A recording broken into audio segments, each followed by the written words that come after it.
Hello, welcome to Gladys Cake Kitchen. In this video, I'm going to be showing you how to make this simple fondant teacup and saucer displayed as a topper on this beautiful cake. So let's get started. Starting with the teacup, I have a bowl of fondant into which I have added a teaspoonful of tylose powder. The fondant and tylose are then mixed together with a touch of pink food coloring added to color the fondant. Tylose powder, also known as CMC, will help the teacup and saucer to set firm and dry hard when complete. After kneading the fondant until smooth, it is rolled out evenly using a rolling pin. Notice the surface is lightly dusted with cornstarch to stop the fondant sticking and any air bubbles popped out using a small needle. The fondant surface is then polished off with a fondant smoother.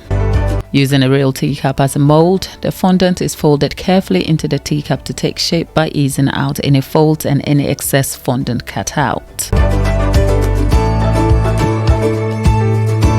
The fondant mold of the teacup is then polished, starting with the edge which is teased out against the cup for a thinner rim.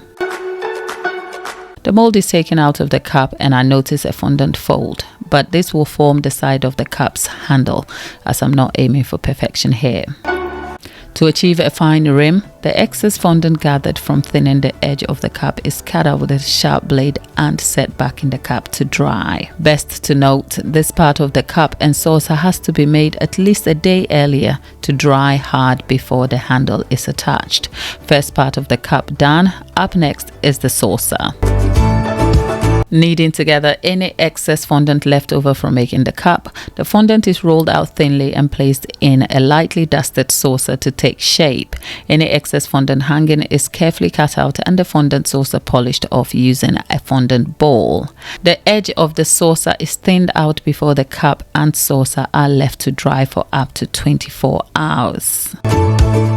The fondant cup and saucer are dry after 24 hours and brought back to be polished.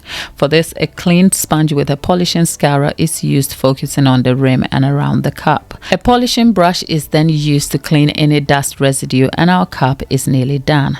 The saucer is also scrubbed clean and after polishing off, we now have a teacup and saucer, but a cup without a handle. To make the teacup handle, a small bowl of fondant with tylose mixed into it is rolled out into a long stick shape. Using a fondant smoother to ensure even thickness, the stick is rolled out until the desired length and thickness is achieved. This is then measured against the cup and cut to size. The handle is shaped against the cup before it is attached using edible glue. Notice the use of tylose has set the handle firm, which makes the use of a wire unnecessary in this process. Because the cup was made earlier and set to dry, it is easier to handle, making the entire process of this cup beginner friendly. Our cup now with a handle and saucer is complete. The teacup is left to set again, preferably for another day or up to 6 hours for the handle to dry. Once the handle is dry, the cup is brought back to be painted. The rim of the cup and saucer is painted with edible gold luster dust mixed into some alcohol or rejuvenator fluid, but I have some confession. I have unsteady hands when painting fine details and the brush used here is not exactly fit for the task, hence I noticed some imperfections on the cup. But imperfections on the side, our cup and saucer is done and is featured beautifully on this beautiful cake which was made for an 80th themed birthday celebration. A full tutorial for the cake will be out soon, so do subscribe if you haven't just yet and turn on notification bell to be notified of future videos like this and more. I'll see you in my next video. Thanks for watching.